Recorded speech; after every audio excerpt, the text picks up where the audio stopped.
Here we are again, asking the eternal question, does it crunch wrap? My breakfast crunch wrap was kind of a disaster.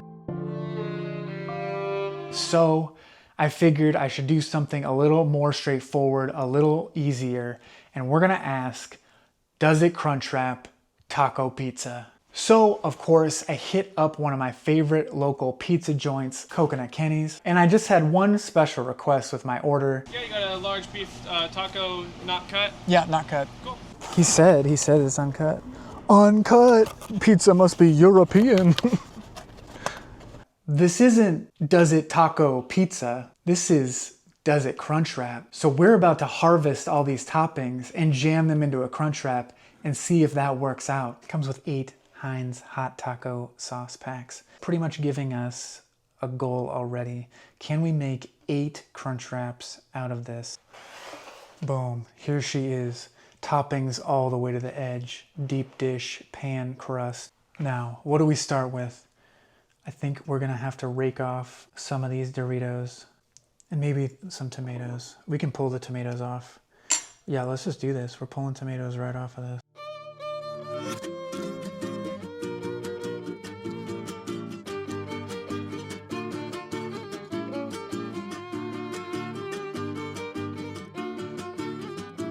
But the lettuce and the Dorito crumbles are fairly intertwined here.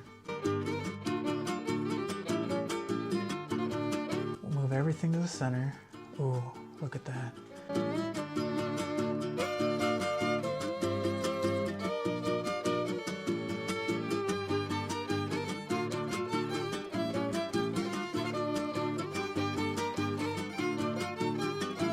We got the bigger hunks of lettuce. Do I just go full hands on this thing? The cheese layer is gonna be tough.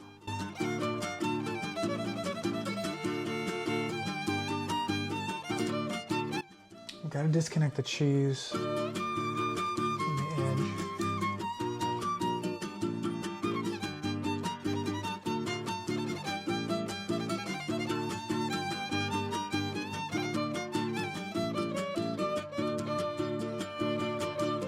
I think the bean insulator is gonna be tough.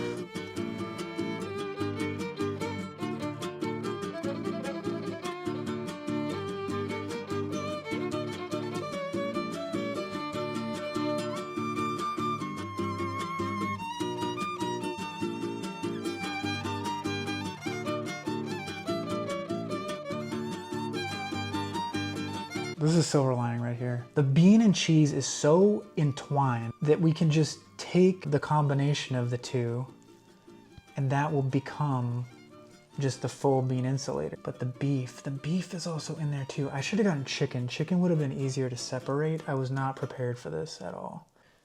Maybe this center part has by far the most beef.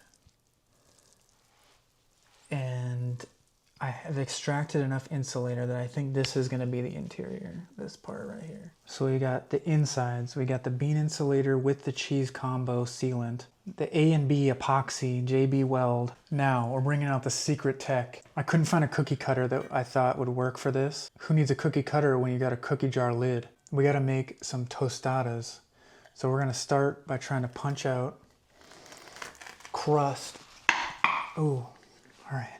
I don't think we're getting 8 out of this. We're gonna get 4. This one's gonna be a little jank, but we gotta have at least 3 perfect ones. I can't cut into those other 2.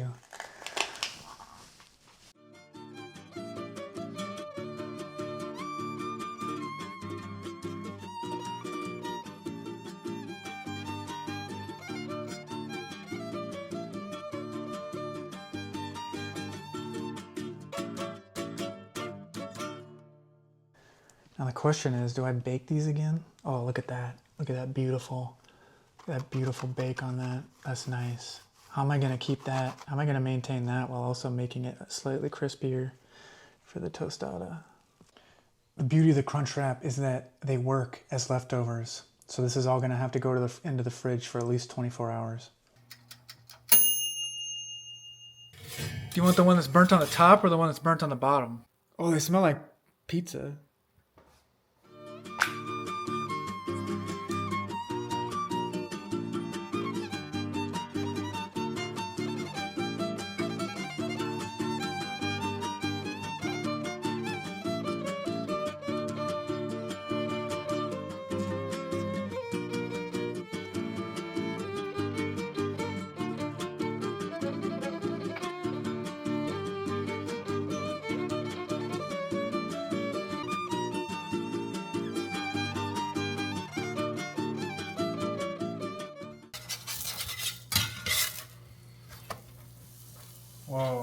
That's such a tight seal. Are you ready to bite into like a thick piece of bread?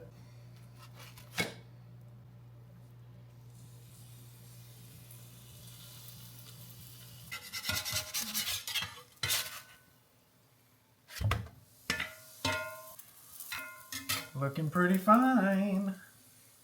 So there's like a weird gap here. Now, after cooking my dough discs, I did have some leftover dough. And is there some bean left on there? Sure. But you know what? We're going to try to make a little sweet treat. Maybe akin to a churro, something like that. I have a little dusting of sugar and nutmeg, sugar and cardamom, and sugar and cinnamon. So we're going to try to fry up 3 little treats for today. We'll start face down. Alright, is that side done? Oh, those are puffing up nicely. Let's do a shorter round on that side. Oh yeah, that's nice and crisp. All right, let's talk. I learned a couple things from this that I'm pretty excited about, some new technologies that I wouldn't have even imagined. So let's talk a little bit about the Crunchwrap itself. The 2-part epoxy cheese bean combo is something I don't think I would have tried on my own, but I think I'm gonna try to create something similar in the future. That actually worked out really well for the sealant. So that was an exciting discovery. Let's dig into this guy real quick so we can talk about the other interesting feature that the pizza Crunchwrap. I got a fun little dip here made out of yogurt, a little bit of lime juice, and then of course the hot sauce taco packets that come with the pizza itself. 4 of these guys in there as well. Let's hit that first bite. It's so good.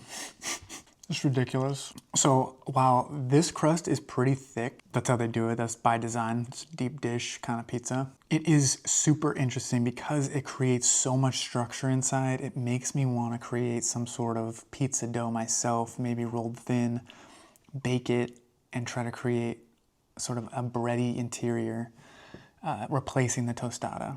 I tried to do that with naan. It worked to some degree, but the body that this creates, although a little bit bready because it is so thick, there's a lot to explore here, and I'm happy that the Coconut Kenny's Pizza Crunchwrap opened the door for some new discovery.